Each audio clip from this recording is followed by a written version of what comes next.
Hello, hello. Welcome to Crazy Games. We're back in Genshin Impact, and I finally have some time to sit down and play through this, Archon quest. Akasha Pulses, the Kalpa Flame Rises. So the 3.2 patch came out earlier this month, I guess. Earlier this week as of me recording. And now it's a weekend, and I finally have some time to sit down and play through it. And I'm really excited. I've been kind of like going through the Genshin Impact subreddit, and there's been like a lot of spoilers that I couldn't help myself in just taking a peek at. And I tried not to spoil myself too much, but oh man, it looks like there's going to be a lot of cool stuff that's going to be happening in this story, and I'm looking forward to experiencing it myself. So yeah, this Archon quest, I don't know if it's like the final part of this Archon quest, but seeing that like big mecha, what is hinted at even in the previous Archon quests, that it's like Scaramouche. So that looks like a kind of a finale thing. So unless they like surprise us and it even gets even more intense and bigger for the climax. But yeah, Rukkhadevata formed the bones and flowing blood, and Kusanali the innards and beating heart. Thrice holy and sacred their goddess and grace, worthy of worship, of praise, of laud, of record. In those days Akasha ran not, the ashes of calamity has settled, and the past had become history. This is the tale of Bauer's first sage. I have no idea what any of that means. Hopefully, as we play through it, it will become more apparent. So yeah, Akasha Pulses, the Kalpa Flame Rises. It's Archon Quest Chapter 3, Act 5. Through the pre-dawn night, talk to Candace. As agreed, you and others gather in the village chief's house to hold a meeting. Oh, it's actually in the desert of Sumeru. So let's track that. And let's go to wherever this is. I think one of my other quests tell me to go to that like exact same spot, so hopefully I don't trigger that one. It's the quest, is this world quest. Old notes and new friends, dual evidence. And that is the quest that lets you continue the desert like side stories with this Scarlet Sand State, where you get like, I guess, more privileges added to your slate, and you get more security privileges or authentication access. And I think that is also in this area. Yeah, I think that's what lets me like actually explore the areas that let me unlock these. But yeah, hopefully I don't trigger that. Ooh, there's Candace. Yeah, I think it's the old man and that like young warrior looking guy. I think that's who I need to talk to activate the world quest. So I'm gonna try and like sneak around in case it like, oh, I don't know. Okay. Good thing the Archon quest takes priority, or maybe I actually have to physically like press A and interact with the old man in order to continue that quest. So yeah, luckily the Archon quest gets triggered when we're here. This is exactly what we want. I think it would have been bad if I wanted to continue that quest off like screen, because that's what I've been doing. I've been playing the world quest kind of on my own time, and it'll be really sad. I think that's the reason why I haven't done that quest yet, because I was afraid that if I came here, I would trigger this. And good thing I didn't do it, because I think it would have triggered it, and I would have had to like either just stop playing the game completely until I have time to play it, or just scramble to start recording and be like super unprepared, not be in the right mindset. I feel like I'm still pretty new at this whole YouTube thing. I have to like get into a mindset before I start recording. And there's been you might even be able to tell if you've been following this channel, that there are some story quests in Genshin where I'm just like, oh, I gotta get this done because the next versions come out and I'm kind of like behind, and then I wasn't really in the right mindset, and the mood and the personality that I'm trying to put into the story as I'm playing through it, like all my opinions and commentary, they all become like kind of weird, doesn't really make sense my thoughts like jump all over the place, and it generally leans towards like the negative. Like I'm just not like I would get upset about the dumbest things and complain about the dumbest things. Whereas right now it's a nice weekend. Unfortunately, here in Canada where I am right now, it has snowed. It has finally snowed. And it just looks like winter outside now. But all the more reason to just stay indoors, drink a nice can of cold Coca-Cola, and play some video games. So yeah, we're here with Candice. Let's continue. Has everyone arrived? Everyone is already waiting inside. Oh, we're late. We're fashionably late. Well, what are we waiting for? Let's join them! Sounds good, Paimon. Let's do it. Please. Wait a moment. Oh, you got some secrets to share with us? What's the matter? Before attending the meeting, I hope you can promise me one thing. Well, what's the thing before I make this promise? What do you need? Promise me that you won't commit to anything too reckless. That's not being reckless is like my middle name. I play things a little bit way too safe most of the time. What do you think? Sure, I'll try not to do. I'll try not to? Sure, I'll try not to. Okay. Candice. Oh, she flickered there. Akasha Pulses, the Kalpa Flame Rises. Quest started. Can I talk to Candice? They're Oh, you're all so waiting for close. you. You're so close. Ah, you're so, like, intimate all of a sudden. And you're so tall. That's hot. Unfortunately, Candice wasn't really in the story all that much. She only... Well, maybe she was in the story, but she didn't move around that much. She stayed in this village for the most of the time, and she like interrogated some dudes in the house, but that's about it. But yeah, we need to go to the house, which is actually up here. Shall we be like a normal person and actually make our way around instead of just climbing on everything? Can you imagine doing that in real life? You're like at a mall and you're like, hey, the store I want to go to is actually on the second floor there, and instead of like looking for an escalator or something to get to the second floor, you just like start climbing on like booths and pillars and stuff just to get there. And you're like, oh, that's what I do in video games, and I'm a true gamer, so I do this in real life too. Has this changed? Nope, it hasn't. Let's do it. Enter the house. Everyone's here so early! But why isn't anybody talking? Everybody's meditating or something, I don't know. It's really funny that none of these people are actually friends. It just so happened that their goals align against the Akademiya, or I guess either to help the people of the desert, or in that case it is pretty much against the Akademiya, since the Akademiya has been kind of using and abusing the people here. But these three main-ish characters are they're not really friends with each other. They just kind of like have the same goals, and they're friends with us, kind of, sorta. So they're like friends of a friend, and it's like really awkward for them to hang out. And we, as like the traveler, hasn't really made any efforts into like introducing them to each other to like hang out without us. Like that happens to me in real life. I have like a few group of friends that I hang out with, but those groups of friends don't really hang out with each other. So there hasn't really been any situations where the two group of friends like meet, and it kind of gets a little bit awkward if I'm not there and those two groups have to like interact with each other.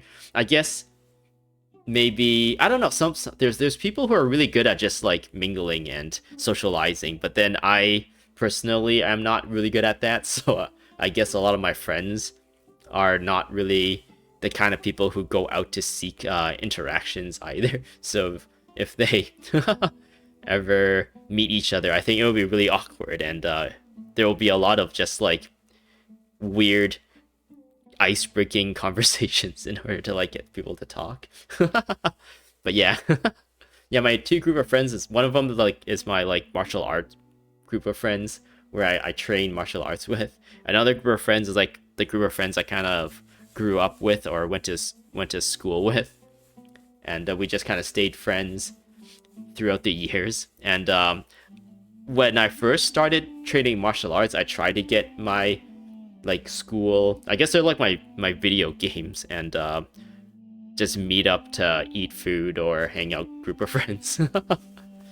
Like I tried to get them into martial arts because I was really shy when I was younger, and I didn't want to try martial arts by myself. And I wanted like my friends to like join with me just so I can try it out with like actual people that I can like trust to be there in case like I don't know something weird happens, or it gives me someone to talk to instead of like just throwing myself to like a bunch of strangers or something, if that makes sense. But yeah, they weren't as into the martial arts as I was, because I was always into martial arts. I just never, when I was younger, I just never had the chance to actually put myself into that position because like I'm not like good at school and I loved video games. I guess that was probably the main thing that stopped me, because there's video games was a lot easier access at home than like getting my, I don't know, like my parents or something to like drive me to a martial arts school of some kind. But yeah, this situation kind of reminds me of that, where these people know us as the traveler, but they don't know each other all that well. But I guess Cyno and Alhaitham are from the same like Akademiya, and they kind of know each other, but when they met, they fought, so they're not like in friendly terms, it seems like. They just know of each other's existence. Anyways, let's continue. We already discussed things a bit. Hey, where have you been? I've missed you too. We'll miss you too, Dehya. Oh, we're really waiting for your banner to come out. It's really weird that another character has been announced, and that's not you. It's this Layla character, part of the Akademiya, apparently who needs to like sleep more, is sleep deprived. And well, what's happening? I don't even know if you're a 5-star or 4-star character yet. Because if you're a 4-star character, it's more likely that I'll be able to recruit you into my team. But if you're a 5-star, I gotta like make all these like weird accommodations and resource building and planning in order to figure out your worth. Spending the resources on if there's other characters that I want more. Are you ready? We can start now. Very well. That's weird that Alhaitham also is not. Is there like going to be a big story beat at some point with like Dehya and Alhaitham that may not be associated with 3.2? Which right now I'm still like leaning towards that this is going to be the finale of this Archon quest. Is there going to be like an Archon quest chapter 4 or something that is still in Sumeru that has to do with Alhaitham and Dehya? Maybe like it's like an Akademiya. Actually, no. I don't know. Maybe it'll be like an Akademiya versus desert thing. But yeah, let's continue. After some discussion and debate, the group finally works out some details together. This is gonna work? Oh yeah, at the end of the other Archon quest, we were telling everyone that we need to make up a really good plan to pretty much jailbreak. we're doing like a prison break plan right now to help break Lesser Lord Kusanali, or Nahida, I guess. We've learned that the Akademiya has been pretty much imprisoning her and using her power to experiment on the people and certain things. So we want to like break her out and help us put the Akademiya people in their place and help the people of Sumeru. And I guess the main point is to like stop the creation of a god, or I guess stop the Akademiya from turning Scaramouche into a god. I gotta admit, it's bold. Color me impressed. Okay, unfortunately I don't know what the plan is, since there was a black screen that says we discussed the plan. It's worth a try. Whatever you say, Cyno. The point of discussion is to arrive at a solution. Let's cut the small talk and move to the next point. You're making Paimon nervous. I feel like Alhaitham was like specifically talking about me, where for some reason today, I guess I'm feeling extra chatty today. I'm feeling extra excited about this story. And Alhaitham has been saying, he said like, oh, stop the small talks, because like I feel like I have already been ranting and rambling a lot already, and he's just like, come on, we got to get with it. Lots of people in Sumeru City are in danger, and this creation of this new god can bode a lot, or can imply a lot of danger to everyone in this area.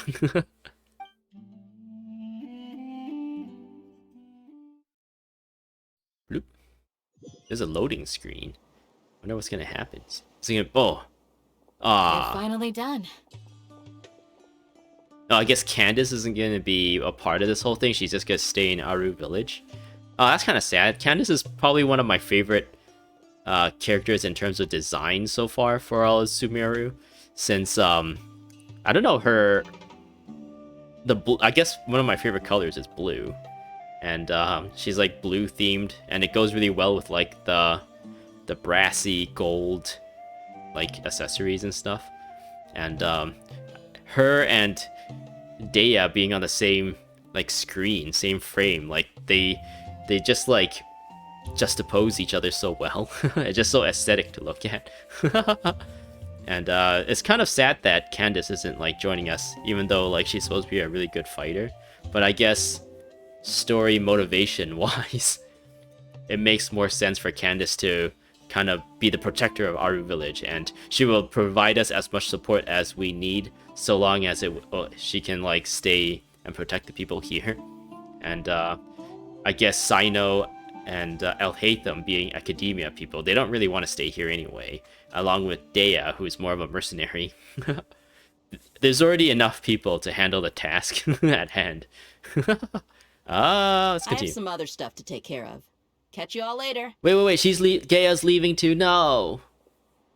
Oh man, I'm just wondering in the top, like on the back of my mind, like what story beat are we gonna get to make Dehya and Alhaitham, or maybe like they would be instead of them being intertwined together into one story beat, maybe there's different story beats that introduce Dehya as a playable character, as like a character on a banner, and also the same with Alhaitham.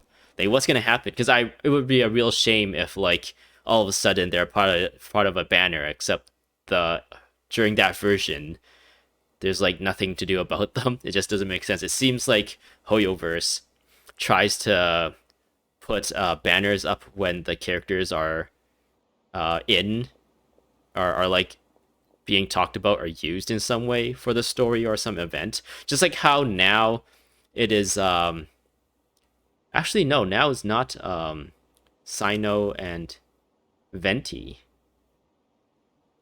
It is Nahida and Yoimiya. Yoimiya is not really part of the story, but she's a rerun. So Nahida is like part of the main story right now, so that makes sense.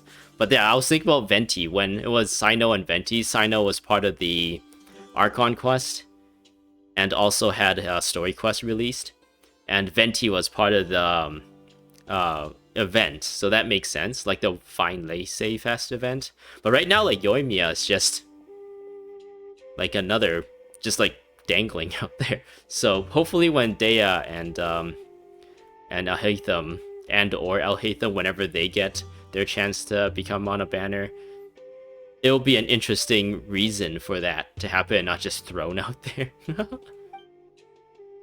Come on, don't give me that face. I know what you're going to say.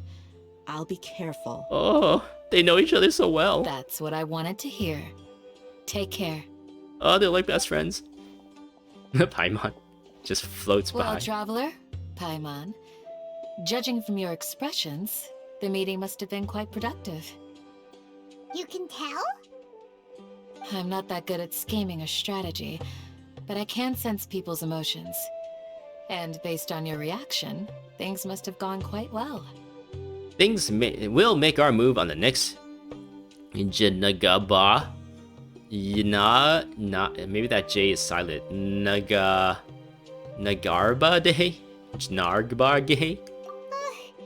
Paimon's a little worried. Hopefully nothing will go wrong. To be honest, I feel the same. But you're already some of the most capable people I know. So you have my trust. Candace gave us a compliment. Oh, Candace is so nice to us. Oh. Your deeds speak for themselves. Candace, we stayed right behind to tell you that, although you won't be coming with us, we'll be sure to remember your words. Wait, what did she say? I'm very glad to hear that. I've said the same thing to everyone here today as I said to you when you arrived. Your safety is the most important thing. Only when you're safe can the plan be successful. So please, take care. Oh, thank you, Candace. You're welcome. And thank you for taking my advice. Wait, what? We promised that we weren't gonna do anything rash, but what? That didn't really translate to anything. Actually, don't even know what the plan is. The plan was just kind of like hand waved over by a black screen with some text. Are we just going to infiltrate the Akademiya? And did I miss something? I feel like I'm gonna miss something actually. Maybe I'm spending too much time talking about myself and not actually paying attention to the story. I'll pay attention to the story now. Good luck. With everything. I'll be here in the village praying for you. I'm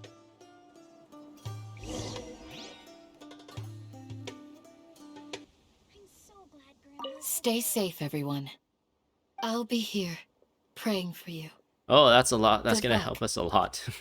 I guess in this world, like prayers and stuff actually gets answered because there are actual gods walking around, right? So maybe her praying for our good luck will actually affect our luck one way or another.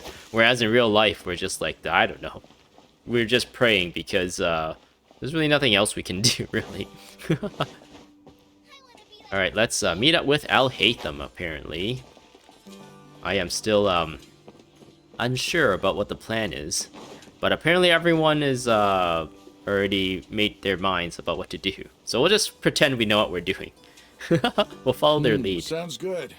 I'll go make some preparations. Ramen. Okay. Alhaitham! And ramen, Have you finished saying your goodbyes? I guess. Yeah! Also, Candace told everyone to be careful. Oh. Yes, she did. But I think my point also bears repeating. Our plan is not child's play. We won't be able to achieve anything if we're simply careful. We must go beyond that and fully commit ourselves to it. Beyond simply careful? Well, that doesn't make any sense. I hope this is clear to you. I understand it, except unfortunately it's not really clear to me, but I'll just pretend. Huh? Shouldn't you be saying something more cheerful to boost our morale right now? Yeah. Didn't we already do that during the meeting? You can never have enough words of encouragement. Paimon, she wants to be In encouraged. that case, Candace can cuddle you to your heart's content while I continue to remind you of the seriousness of our situation. Oh yes, please. Can I go back to Candace so that she can cuddle us a little more? We all have our jobs to do after all. It's like how some people can be put in charge of logistics while others will fight on the front lines. Dot, dot, dot. Well, makes sense. Well. Speaking of the front lines, you don't look anything like a soldier. Wait, talk about Paimon. Did you see how he fought against the General Mahamatra? He was holding his own against him. Well, of course. Compared to the mercenaries, I'm merely a feeble scholar. But the advantage of not being a mercenary is that I get to stay in a safer place and offer my strategic insight. I am a scholar of enforcing pain. Just think about that mercenary who lost his mind. Mercenary groups are facing constant danger every single day. Well, being a scholar is also a high-risk occupation, and you are a scholar. Ugh. I'm not like the rest of them. Even among members of the same species, some will exhibit far more potential than others. Ooh, oh. Is he making fun of like less abled people? This guy. Paimon still remembers when those mercenaries in Port Ormos called you a lunatic. All intellectuals are lunatics in the eyes of fools. I'll take that as a compliment. Oh, got him.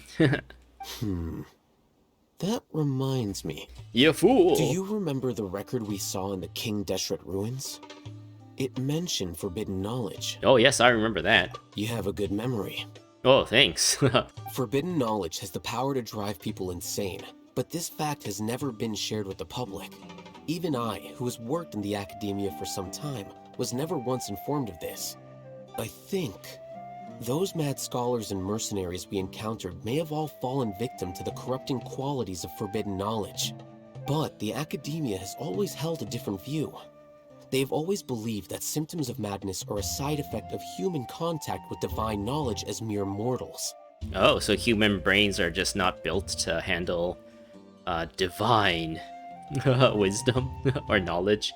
Come to think of it, perhaps the Akademiya has also never understood the true nature of forbidden knowledge, and thus always approached the issue from the wrong direction.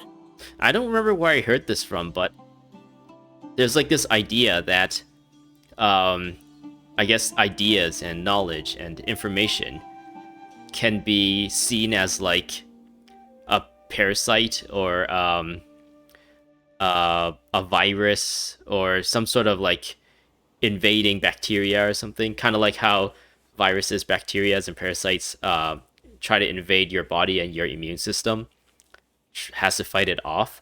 There's like this idea that ideas and information and stuff enters your mind, and your mind has kind of like a mental immune system against ideas and stuff that makes you go like, oh, that makes sense, or that doesn't make sense. And this immune system can also get compromised when certain like radical beliefs like sink into your mind. And the way like it was presented was that if someone asked you to pass, I don't know, pass the salt or something, it enters your mind, that instruction, that information enters your mind, your mental immune system deals with it, and then you think about, oh, it makes sense, and then you react to it and be like, oh, I can do that, and then you pass the salt. Whereas if someone asks you, oh, can you put your hand inside this boiling pot of water, your mental immune system would kick in and be like, understanding all the information being presented, that doesn't sound like a good idea. Then it kind of shows that your mental immune system is like fighting off that idea, being like, oh no, that's not a good idea. So you fight off the idea and you don't do it. Your reaction would be like, oh, I don't want to do that, because you know you'll burn yourself, kind of thing. And this kind of logical reasoning is your immune system, your mental immune system, to like all the inputs, all the intellectual inputs, I guess, that enters your senses into your mind. And when this becomes compromised, that's when you can believe in things like, oh, the earth is flat, even though like, oh, this is the thing, like personally I haven't really done the work to prove that the world is flat, and I just believe, or prove that the world is round, and I just believe it just because it seems to make sense. All the things that has all the scientific ways like has been explained to show that the earth is round. And like in a way your mental immune system is my mental immune system is accepting that the world is round, even though I haven't really verified it myself. It's just that through all the different logical reasoning and scientific evidence, it makes sense to my mind. Whereas like maybe for someone who believes that the earth is flat, their mental immune system is not triggering to the point I'm trying to make is like, if we just assume, let's just say the earth is round. I don't know, I'm not presenting this really well because the underlying confidence in how I'm trying to explain it is weird. Like there's a part of me that's trying to like play devil's advocate for the flat earthers, but if we were to assume that the earth is round and that believing in the earth is flat is just like a absurd notion, in that sense, for this point that I'm trying to make about the mental immune system, that for someone who believes that the Earth is flat, their mental immune system isn't firing or coming into effect in the right way to kind of reject that notion. And one thing about your mental immune system is that it can be compromised, and you have to like treat it the same way you would treat your like physical immune system. Like, oh, you got to give it medicine, or you got like but instead of like medicine, it's like a good diet, a good amount of sleep, experiencing a wide variety of points of views and experiences and stuff. Whereas like for your physical immune system, all those healthy things like exercise and good diet and sleep and stuff is for that too. And also you have to expose yourself to different pathogens and stuff to keep your immune system like on its toes. So you have to do that for your like mental immune system too. You have to like challenge it constantly with different ideas and different points of views to make it more robust to when you like get inputs of like bullshit and stuff, to be able to like identify what is bullshit and what's not, kind of thing. I don't know. I really wish at some point in my life I could explain these concepts and present them in a more concise and easy to understand way. I feel like I was just like dancing around the subject constantly and wasn't able to present it all that well. I guess that's the point of me trying to do this YouTube channel, is really for me to try just have like repetition of trying to formulate thoughts and opinions and stuff on the fly until a point where I can do that well.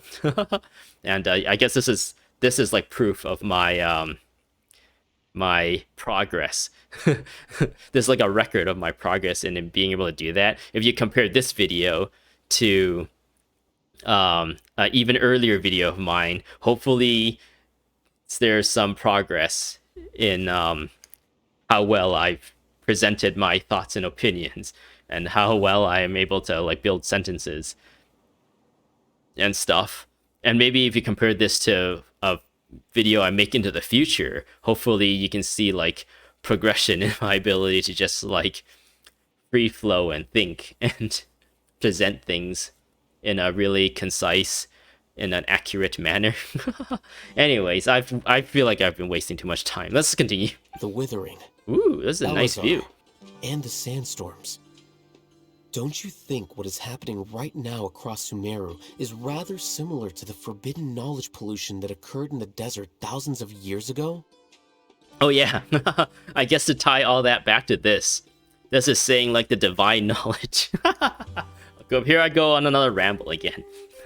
All that, to tie it to this, all the, like, we're being presented the idea that divine knowledge is just completely incomprehensible to like a mortal's mind or a mortal's brain, and it drives people mad trying for their brain to try and like comprehend whatever the divine knowledge is.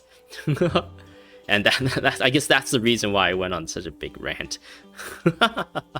And yeah, in order for your mental immune system in this sense to be able to handle the divine knowledge, you have to be of like a divine being, I guess, like a god or an archon or something. And if you're just like a mortal, your brain cannot handle it. Kind of like how in real life your brain just can't handle certain, I don't know, chemicals. Like it can't handle carbon monoxide, you'll just die. You'll start losing consciousness and you'll die. Or if you have too much amyloid plaque in your brain or whatever. I guess that's not ideas. I'm comparing something physical to something like an idea, which is more metaphysical. Whereas like amyloid plaque and carbon monoxide are more like conditions you could put yourself in. And compare what would be like a comparable to a divine knowledge, like some idea that just blows your mind that you cannot comprehend, and the more you think about it, the more it drives you crazy. Maybe like when someone is infatuated with another person and that person is just constantly on their mind, every little thing, your brain like over and analyzes and it drives you crazy. Love is what divine knowledge is. Being like suddenly being infected by love makes you go crazy. Won't it be funny if that's actually what the game is going for? Like the divine knowledge is just like pure concentrated, like the love a god gives to their subjects. And that love is just like incomprehensible. Like in a Christianity sense, like the god loves you or Jesus loves you kind of thing, where if you actually like get exposed to the kind of love a god can give you, your brain just cannot comprehend it, and then you go crazy. Anyways, I went on a super tangent. I have to digress here. Another occurrence of forbidden knowledge pollution? It's definitely possible. But Paimon thought that Irminsul's disease is what caused the withering in the sandstorms. At least, that's what Tainari told us. Wait a second. Could it be that... Ah, you've connected the dots. The cause of Irminsul's illness may precisely be the pollution from forbidden knowledge. Yeah, because Irminsul is supposed to be like the housing of all human memories and dreams, right? So if someone's remembers, or if someone's brain is infected and they remember bits of divine knowledge, then that memory will infect Irminsul and cause it to become ill and thus being polluted and making all these withering zones and causing Elazar in people. But if that's the case, what should we do? This is huge! We must tell Nahida about this as soon as possible. Wait. Why do you think Lesser Lord Kusanali would have a solution to this situation? She said the key to saving Irminsul is contained within the remaining consciousness of Greater Lord Rukkhadevata. You mean, it's related to the scene you saw when you passed out in the Avidia forest? That whole, the world forget me thing? Oh yeah, that's what that crazy mercenary guy who went mad also said when he was being dragged away after he got arrested. In that case, it's imperative that we rescue Lesser Lord Kusanali. Only by working with her to save Irminsul can we completely resolve the problems Sumeru currently faces.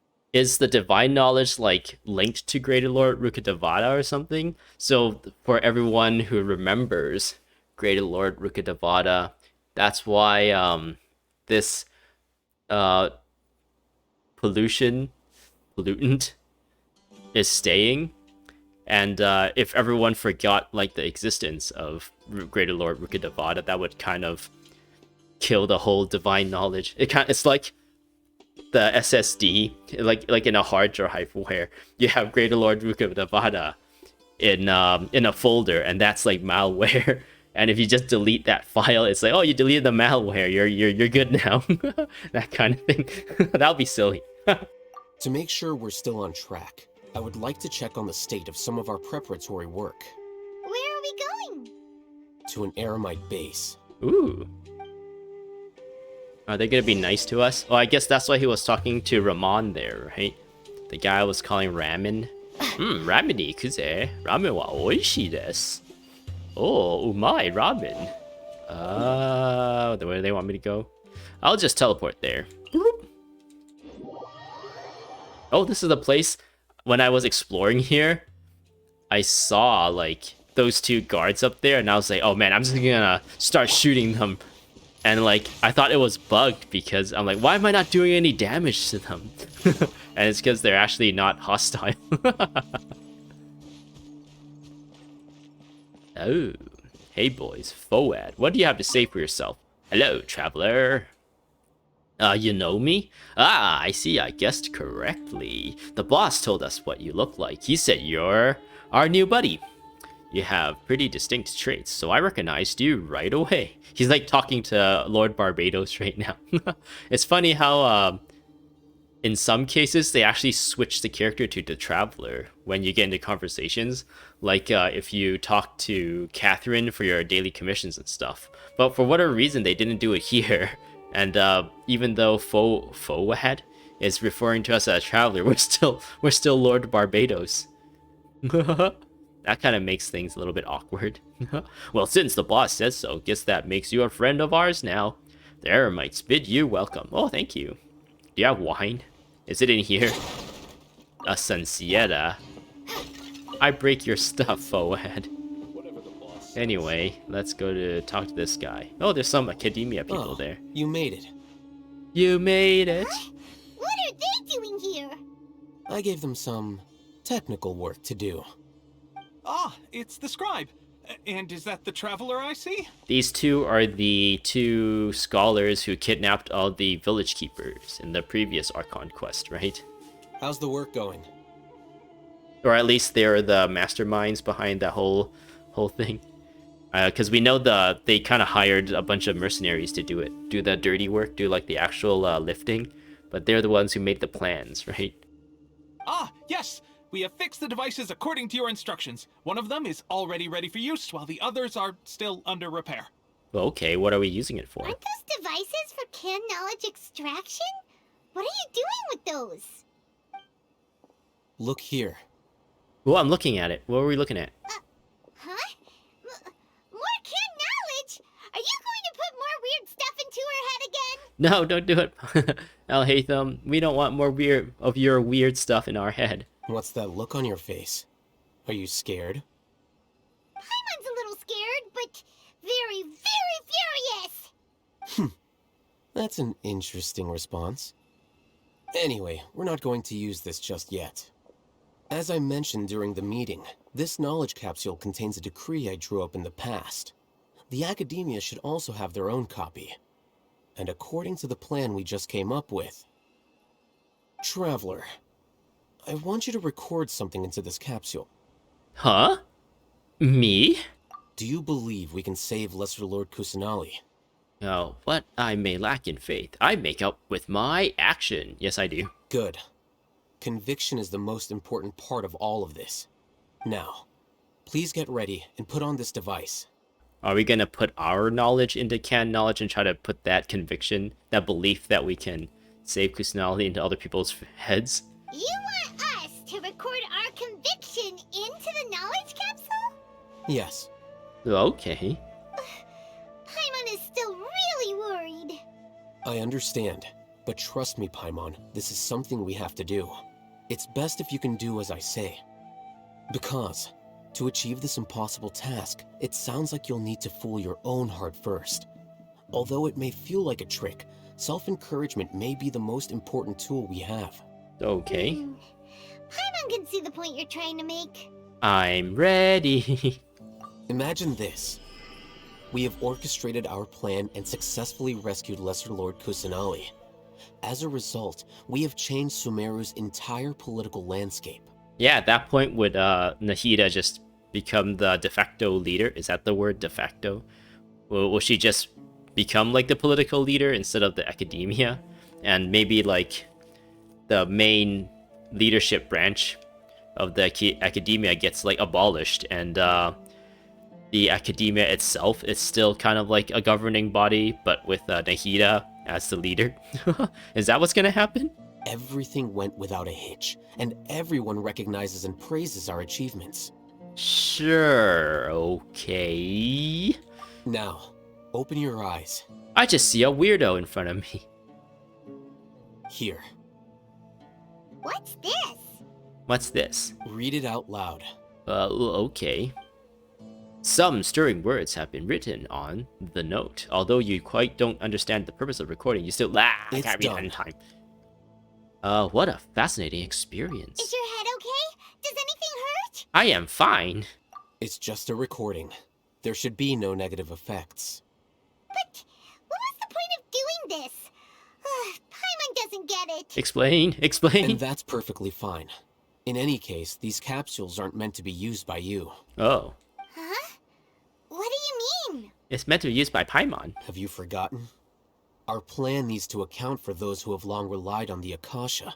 Oh, we're gonna use the Akasha to like spread that information, spread that conviction to everyone, and make them believe in Lord Kusanali. You may find it hard to believe, but for those people, everything the Akasha transmits to them is nothing short of absolute truth.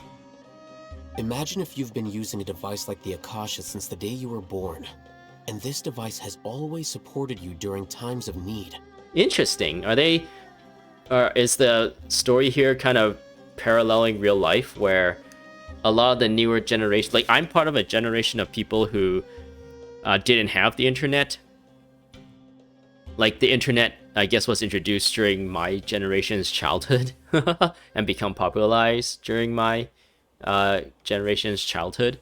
So we didn't actually have internet. We remember days where there was no internet, and you like wait for phone calls or mail, I guess, if you ever want to like keep in touch with like people long distance. And if you're in the mall or something with your family, the safe thing to do is like, oh, if you ever get lost, you pick a point, like remember this place, and if we ever get lost, our plan is to meet up here no matter what. So if some way you wandered off, or you lost us or something, just wander back to this, just know how to get back to this spot, and we'll be able to find you, kind of thing. Or like look for security people or something. Actually, I don't think like some people may not even trust like security people and be like, yeah, since there's no like cell phones, is what my point is. You can't just call up the person and be like, oh, where are you right now? You have to do a lot of planning before you do go on like trips to the mall, or go on like traveling trips and stuff. And say, oh, you got to remember your address, your phone number and stuff, in case like someone's trying to help. They're like, oh, you like, right, today's kids probably don't memorize phone numbers, but growing up we had to remember the phone numbers of like your home. You gotta remember your parents' like work offices phone numbers like off the top of your head, and you eventually like remember your friends' phone numbers if you want to like phone them for like, I don't know, just to like talk on the phone, I guess. And you had to remember the phone numbers of your school or whatever, or the school had to remember everyone's phone numbers to be able to call home just in case like something happens and stuff. Like you would have to remember it, and it wasn't just saved on the phone and you just like associate the phone number to a name that you can just select on your phone. But yeah, they're saying like, or is Alhaitham here saying like, oh, lots of kids these days are just born with the internet and the phones and smartphones and stuff, and they don't they've been using it so long that it's kind of been intertwined with their existence, and they cannot imagine living without it. After all that time, what do you think you'd become? Cyborg, half machine, or part machine, part man. A fool? A machine? A slave to orders. Not necessarily, but yeah, that's like an extreme view, but you don't have to be a slave to your technology, right? But I guess the Akasha has a little difference. They can, as proven by the doctor, the Fatui Harbinger, he can actually like hack into your subconscious and control you using the Akasha, and then you become a slave in that sense. And that's why rules are so important. In addition, those who understand the rules can delineate boundaries and identify gray areas. But why would you need to identify the gray areas? Because nuance is important, Paimon. You could say that those kinds of ambiguous zones can be very interesting. One might even say they're advantageous in the right hands. Ooh. Things you're interested in are really out there. Are all Sumeru scholars like this? Anyway, that's enough chit-chat. I'm going to take those two to work on some small projects. You can head to Caravan Rebot and start preparing for the next step. Small projects? We're going to tinker with the Akasha terminal and make a few modifications. Okay. Go to Caravan Rebot and meet up with Cyno. As agreed, you and the others gathered in the village chief's house and worked out a detailed plan. in which we were not actually privy to as the player, to save Lesser Lord Kusanali. Once the course of action was agreed upon, the group split up to carry out their respective tasks, and it looks like we're just catching up with them to figure out what they're doing. Alright, we have to go to Caravan Rebat and meet up with Cyno.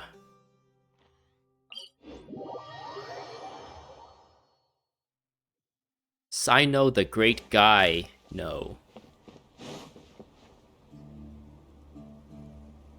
I thought we agreed on a plan. How can you go back on your word? Uh-oh.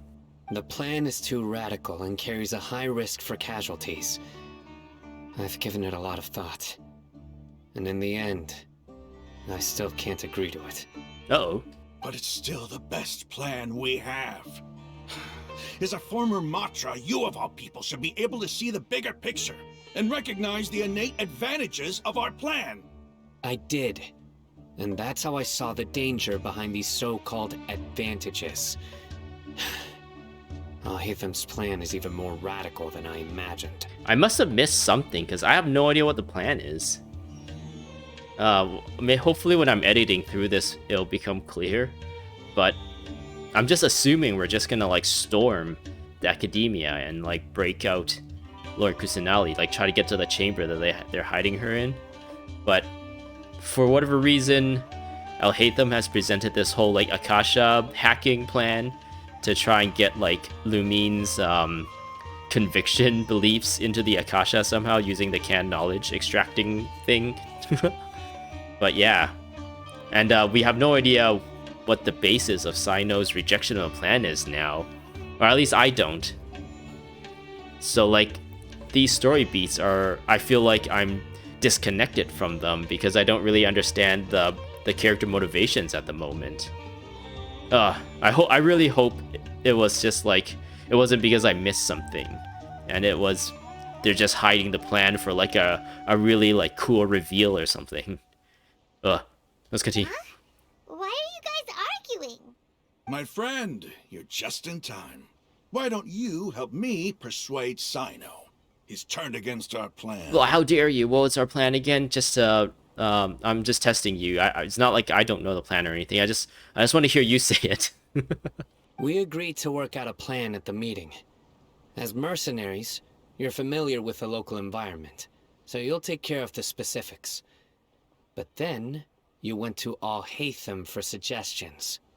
Had I known Alhaitham would give you those kinds of suggestions, I would not have agreed to the plan. Look, you already know that we're all on the same side here, don't you? I'm starting to like lean towards that I didn't miss anything, because for whatever reason the Cyno's like dialogue is just loosely referencing the plan and not actually like saying which parts of it that he's in disagreement with. So what's going on? Hopefully the reveal is worth being in the dark for. Mercenaries place a lot of importance on their bonds of friendship, but also will not hesitate to make sacrifices if they deem the situation to be sufficiently dire. I'm sorry, but as things stand, I can't accept your principles. But aren't we kind of sort of starting a war here? I mean, people have to like sacrifice in order to achieve like these big goals, right? I guess without that context, it's hard to form any like sound opinions about what's going on right now. Seems you really do understand the ways of the desert. Yeah, he's from the desert, isn't he? Traveler, Paimon. This is also something you should know. Okay. Ramon's plan is to have me work with the Caravan Rebat guards in my capacity as a Matra. We will arrest the mercenaries and escort them into Sumeru City. Oh, we're doing the Star Wars plan, where we pretend we captured Chewbacca and we're gonna escort Chewbacca to the Brigade. What do you call it? Like the jail cells? Is it Brigade? Bridge? No, Bridge is like where all the cool people sit, right?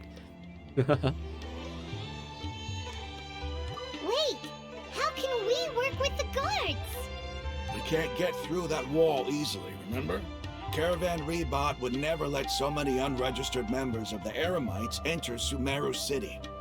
Ah, so Cyno, I guess the reveal is that the plan is Cyno is going to pretend he's arrested like a huge band of mercenaries and escort them into Sumeru City's jail, but behind the scenes, we are actually all allied, and we're trying to get people into Sumeru City in order to bust out Lesser Lord Kusanali, or Nahida. My plan will clear us of any possible suspicion, and also let us enter the city as a big group. There is no better way. That also sounds like something Alhaitham told you. Am I right? Doesn't Alhaitham know how dangerous this plan is? Explain why the plan is dangerous. The only thing I think of is that, since the Akademiya is kind of spying on Cyno's movements, they might take a whiff of something that he's like a little bit too suspicious. All of a sudden, all these mercenaries got arrested instead of like straight up killed, because it seems like they send out Cyno to go kill people, right? So maybe then that alone will bust them and ruin the plan, or ruin the prison break plan altogether. Of course he does. He told me, there is no perfect plan, but this can get the job done. He also said that with the help of Cyno and the Traveler, our chance of success would increase significantly. I never blindly trust anyone, and I've always had a good eye for people. I think he made a number of valid points. It's my own choice to trust you.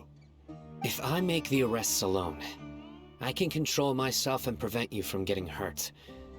But I can't guarantee that kind of discipline from the guards. To make the whole thing more convincing, you'll need to resist to some degree. Casualties are inevitable once push comes to shove. I'm okay with the deaths of enemies. But now that we're allies, I'm against the meaningless loss of our own.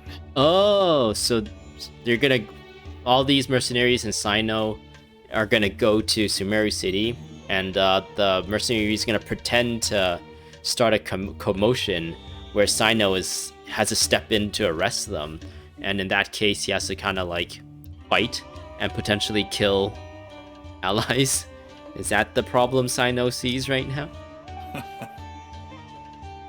I can't believe a Matra would actually care about us. I've lived a hard life, and I can say that people like you are hard to come by. I've always treated my allies with honesty and respect. They have the right to know important things like this.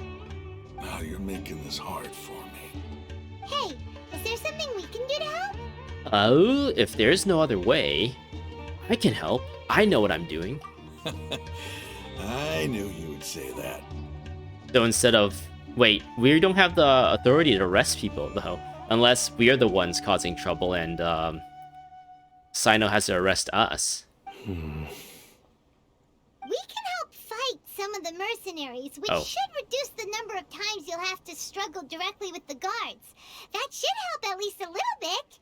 We should respect the determination of Rahman and his comrades. Cyno, on behalf of my people, I thank you for your kindness. But this is a mission we cannot turn our backs on. We strongly value the lives of our friends, but the goal we are about to achieve is even more important.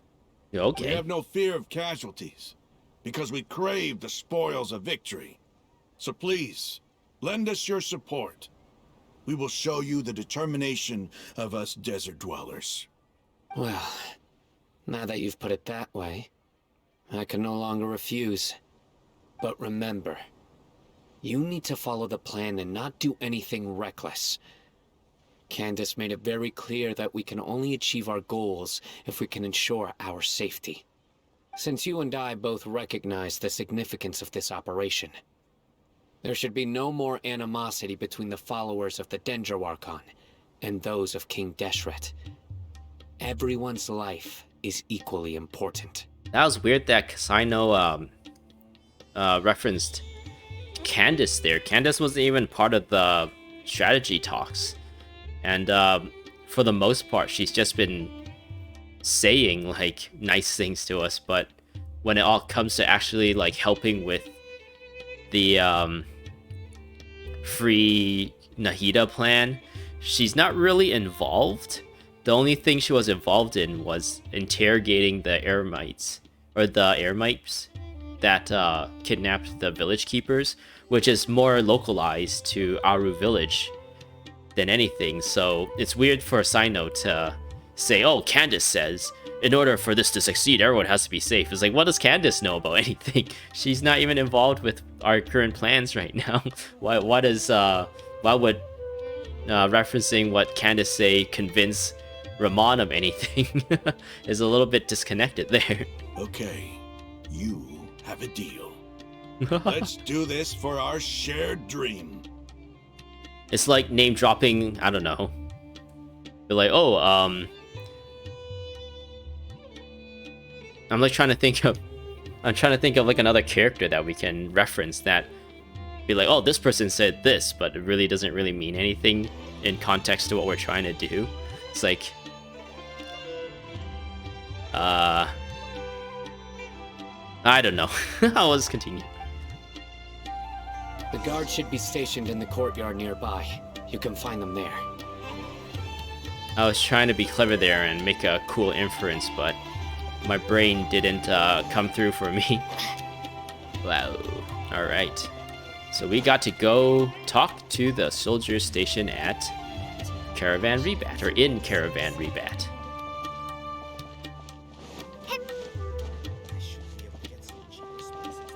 Hey Thea, how are you doing? Not bad. Thanks. That's weird, because I asked her as, like, playing the game, how are you doing? But technically, Lumine didn't actually say anything to her. Oh no, she said you, not bad. not, she wasn't answering my question of asking how she's doing, and she's saying not bad.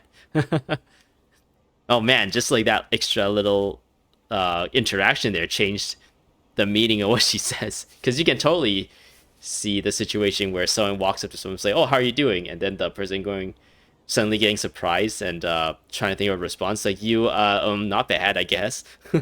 Whereas in this case, we just walk by and she's just like, you, not bad. Thanks.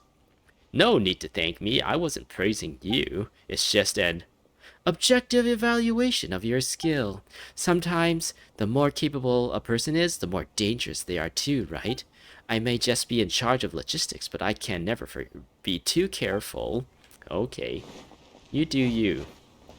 Hey guys, how are you guys doing? Guards! General Mahamatra! To what do we owe the honor? Keep your voice down. This is a secret operation. I'm going to arrest a large criminal gang near this location.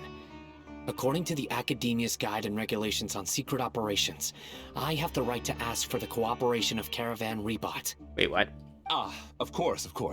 Mahamatra Cyno's order is the Akademiya's order. Just let us know what you need. But shouldn't the Akademiya at this point have let people know that Cyno has gone, like, AWOL? Is that the term? Like, off his post? He's not actually doing what he's tasked to do. Because he pretty much just, like, oh no, since he's a General Mahamatra, he has, like, the freedom to do things his own way, right? That's the reason why the Akademiya has not actually, like, noticed. And wasn't there a thing? Oh wait, yeah, wasn't there a thing about the Akademiya spying on Cyno to try and, like, figure out what he's doing, how he's, like, carrying out his, like, duties? I don't know. We'll just continue. But who exactly are you planning to arrest, and how many people are you expecting?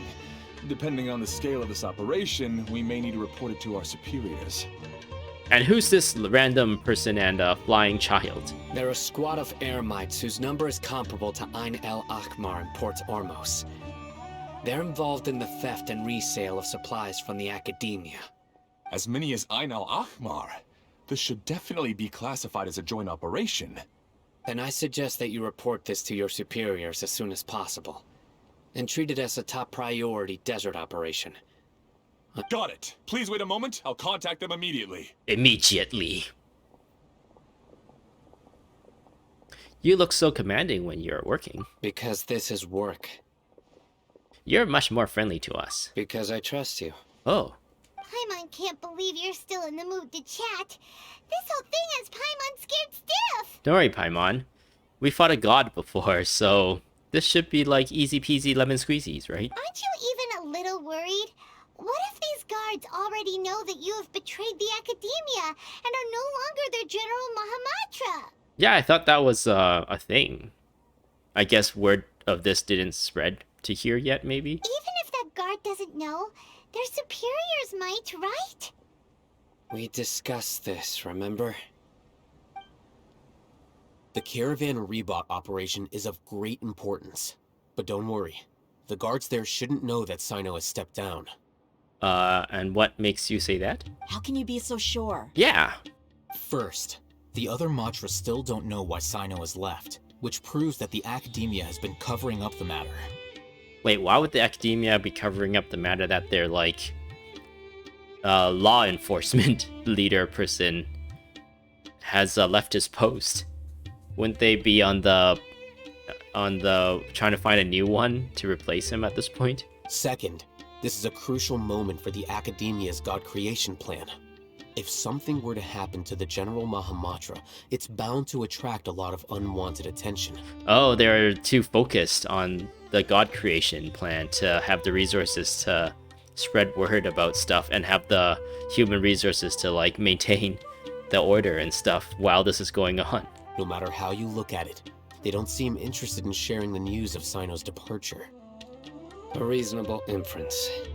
I agree. I don't agree. I think, like, something as big as someone in Cyno's position disappearing and potentially becoming a traitor is, like, kind of a big deal and can get into the way of your God creation plan, which is what's going to be happening soon.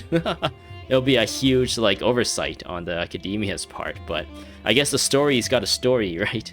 Which brings us to our next issue. I'm sure some of you have been wondering if the prediction function of the Akasha will affect our operation. The Akasha is still in operation, so I must remain on high alert.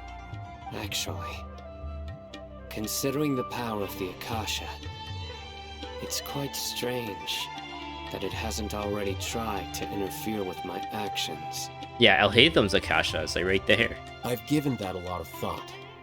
For now, I don't think you'll need to worry. Reasons? If you remember, when you first came to Aru Village, all your actions and routes were predicted by the Akasha. It even gave that information to those who kidnapped the village keepers. But things like that never happened again after we met up with the Traveler. Wait, what?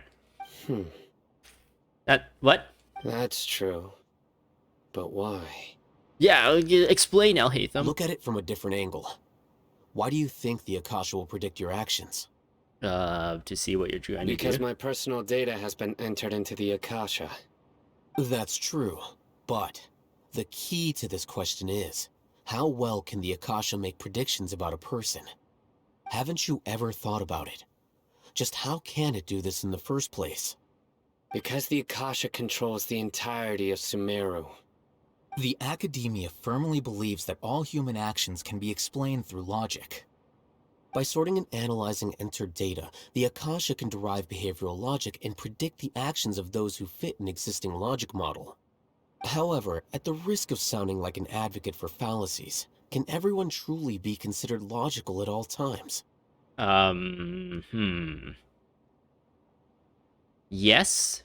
Like, an emotional response can be logically explained, right? Like, if you're trying to, like, explain why someone got really angry and just, like, blew up and raged or something, the rage itself might be illogical, but you can logically reason, oh, this person is under a lot of stress, or this person is being provoked or being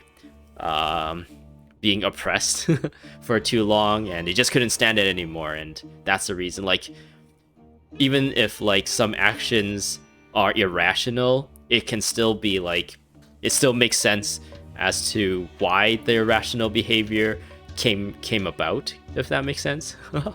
So yeah, are they trying to say like Cyno met the Traveler and it like changed his worldview because he learned that Lesser Lord Kusanali is actually helping everyone or whatever, is still actually trying to be an Archon of some kind. And that like makes him believe or behave in a different direction that he normally would. Emotions are part of our behavioral logic, but can you guarantee that every experience of the same joy or pain would be equally intense? How can our feelings and opinions be predictable down to the letter in every single instance? Cyno, in the past, you've always worked alone. In the absence of another person who could sway you or your thoughts, the Akasha could produce predictions that were similar to your real-life behavioral principles. Decisive and principled, you're used to solving problems alone. That's why the Akasha could figure you out. But now, you've joined a team. And I believe the Akasha hasn't yet figured out the full composition of it. A team of handsome and beautiful people. Our thoughts and logic have intermingled and weaved themselves together to become a complicated, chaotic mess. Any one of us could potentially disagree with another. The Akasha lacks data on these interactions, and it's impossible for it to predict your actions in the future based on your decisions in the past. After all, there's probably a limit to just how much we can be modeled or controlled by data. I guess the more variables there is in a calculation, in a computer science sense, the harder it is to make an accurate prediction, or the harder it is to solve for a certain thing, if that makes sense. I don't know. This just reminded me of like this one anime I watched a while ago called The Psychopaths, where they've used like, I guess the premise is that they've like solved humans crime. They solved crime pretty much with this AI that predicts humans' behavior by just like scanning their quote unquote psychopaths, which like takes a bunch of parameters and of like a person, and it predicts like whether they're about to commit a crime or not. And yeah, this anime Psychopaths is about like the enforcers of like this group of police, I guess. Since crime is like so low, the position of a police is kind of like not that, like, it's not really needed. But in order to like deal with edge cases of the things that the AI can't handle, that's why I guess the police exist. And yeah, it just goes through like all the different ideas of a society with this kind of technology like really well, I feel like. And you think like the first season wraps up really well and it's like, oh, they kind of tied up all the loose ends with this thing, and then they like think of another way to like challenge the idea of like this like futuristic utopian society with no crime again in the second season in a different way that like logically makes sense as like the next step to it. And yeah, I recommend that one. It's called Psychopaths. It's kind of cyberpunky, I guess, futuristic utopia sci-fi anime that I really enjoyed. So, in my opinion, you're probably safe for now. Makes sense to me. I agree. The Akasha is not alive, and I don't think we can be completely controlled by something without a mind of its own. That's interesting because as like a computer scientist, I guess, or a software developer, if I'm trying to, let's say I'm trying to design something that is supposed to predict Cyno's every move, and I've tested this software, this thing that somehow takes a bunch of parameters and is able to predict Cyno's future behaviors or decisions and choices and stuff really well. I would probably put into this program, like, how would you differentiate what you predict with what is actually happening? Like, let's say the software predicts that Cyno is gonna eat breakfast at this restaurant and then go to this place and then blah blah blah blah, do all these things. And I also have like a drone or something that's following Cyno, and it's like whatever that drone is seeing is agreeing with what my program is spitting out as predictions. And I'm like, hey, I've got this down pretty well. It's predicting Cyno's prediction or actions pretty good. And I guess they're saying at this point the Akademiya is so confident in their prediction algorithm of Cyno's actions that they just don't have anyone watching him to confirm that the predictions are true or has been accurate. So that's why like they haven't noticed. But like as a software developer, I would consider like, oh, when there's like this chance of things not being, there's always like a range of accuracy, and it's like if it ever falls out of that range, then it becomes like a flag to flag like a human to like look at and consider whether it is like something that needs to be refined in the algorithm or something, or in the software to better predict, or if it's like a bug that needs to be fixed, or I don't know. There has to be like an input and output to this to make sure things are predicting and working as designed. Whereas in this case, it just seems like whoever developed the behavioral prediction software on Cyno's actions just like wash their hands. Maybe they're contractors. They're just like, we got contracted, we did this, and now the contract's done, and we don't have to worry about it anymore. And they're just like, and then the Akademiya who contracted these contractors are still using this thing without anyone to maintain it. I guess that happens in real life too. So this could be an accurate occurrence and a weakness on the Akademiya side that Alhaitham here has found and is exploiting. Is that so? I guess there are things that even the Akasha cannot calculate, and people will not be forever trapped by the past. Ooh. Paimon's so glad that this is settled. Next time, pay attention during our meetings. Will do. That's not... No, that kind of feels like a jab at us. We weren't privy to that information, and we only learned about that in this flashback, which, I don't know, feels kind of cheap, because if we actually got that conversation first, then this reveal, we didn't really need to do this reveal. We would have been like, yep, this makes sense, and just like flow through. Whereas now we have to like, oh, I don't know what's going on, even though technically our character does know what's going on, and then now we got to refer back, and it's just a little bit weird. I don't know. The storytelling method is a little bit weird for my taste at the moment. I'm confident that we can do this. Just remember to stay vigilant. Oh, like the vigilant Yaksha? We can call him right now. Footsteps! Wait, do you think Xiao could hear us call his name while we're out all the way out here in Sumeru City? Or in Sumeru?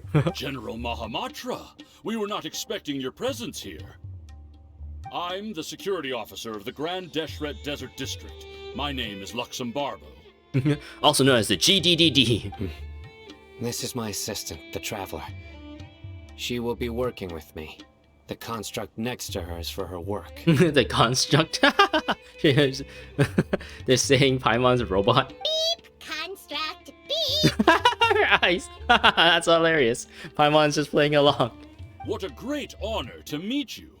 Your golden hair is as bright as the sun. And, is this the latest technology from the Akademiya? Nice to meet you too.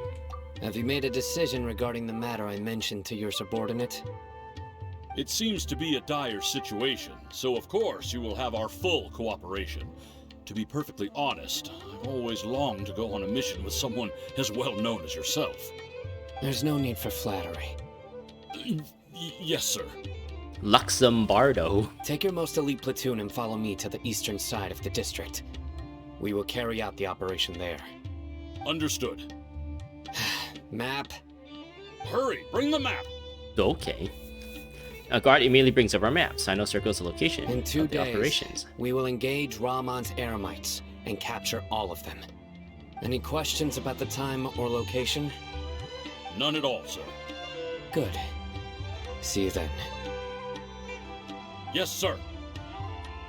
I've talked too much during this episode, so this episode's gonna be very long. It Maybe seems like. hanging around the General Mahamatra isn't so bad after all.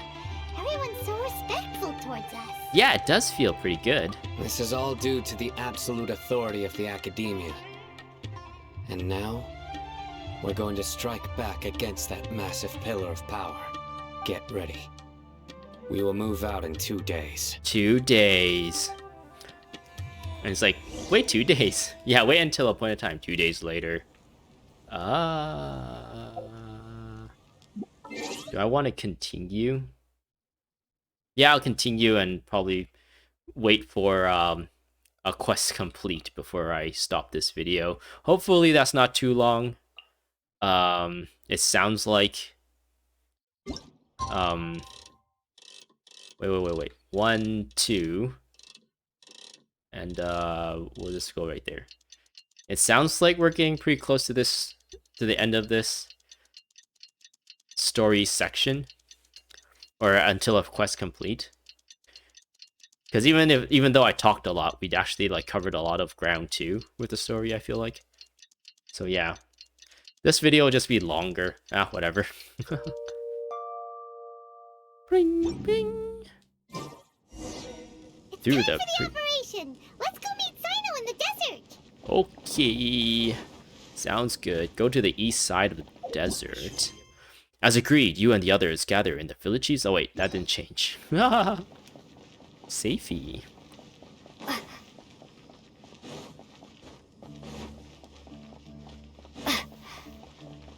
We are gonna arrest these ramen heads. Oh hey, how are you doing?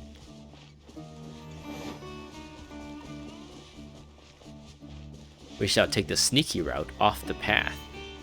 Wait, how far is this? Wow, it's actually really far. I thought it was just gonna be like right here.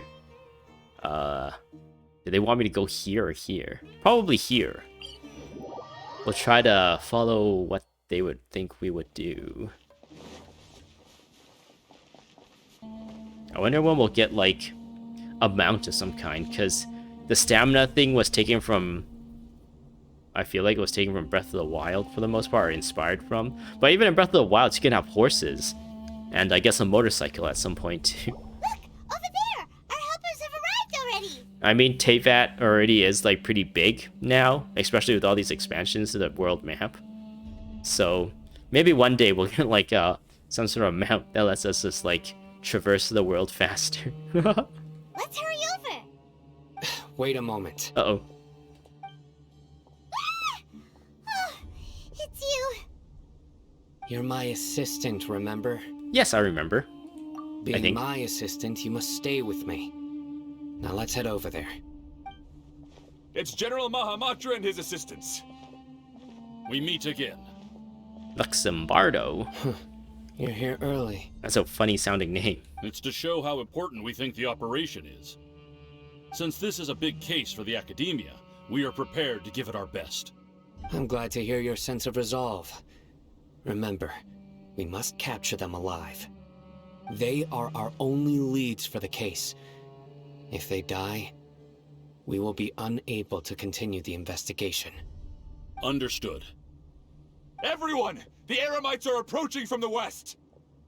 Stand your Make ground. preparations and be ready for combat. Combat. Are we gonna have to kill these people? Halt! Oh? What a warm welcome! What do you want? Wow, such a big operation. 4 people. Judging from those shiny weapons in your hands, it seems like you're not interested in a deal. Ramon, The Akademiya has caught wind of your smuggling and illicit sales. If you value your life, I advise you to surrender. Who are you supposed to be? A Matra from the Akademiya? I can't believe you came all this way just to catch us. I'm not here to talk. Oh. Nobody's given me this much time of day since I became a mercenary. Brothers! For that slight, let's wash our blades with their blood. Let's show them we Eremites are not to be messed with. Ba-bum. So we gotta kill them all. Propagate. But we're not supposed to kill. Oh wait, I got a time limit. Why is there a time limit? They're pooping away, so they're technically not dying, right?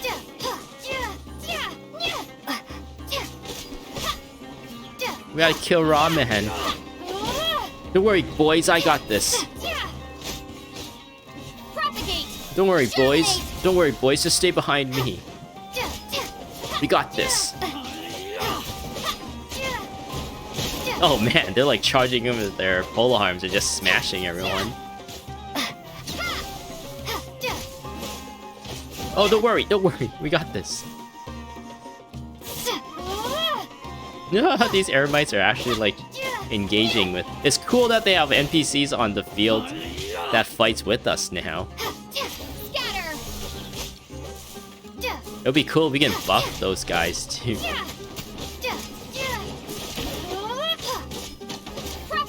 Woo! Oh yeah, Lumine handled that all by herself. Ah, you got me. We have subdued them. The operation is now over. All Eremite mercenaries and related personnel in the area have been arrested. Ah, you pitiful Dendro Archon dogs! You'll regret this! I'm afraid you'll regret it first. King Deshret will curse you, and you will all! Silence! Silence! I have fallen down and have lost consciousness. Restrain them and take them back to Caravan Rebot. Count their numbers and send them to the Akademiya as instructed by the General Mahamatra. Yes, sir! Yes, sir. Gady. The guard escort the furious-looking Rahman and the others away. Mahamatra Cyno, I will now take my leave. If you need further assistance, please come to Caravan Rebot and ask for me. He's like, we have lots of paperwork to fill out. Please come to Caravan Rebot and fill it out with me. Understood. You are dismissed. There they go. There they go. We'll miss them so. Let's talk elsewhere. Okay. You find a safe place, free of potential eavesdroppers. Something, something, something.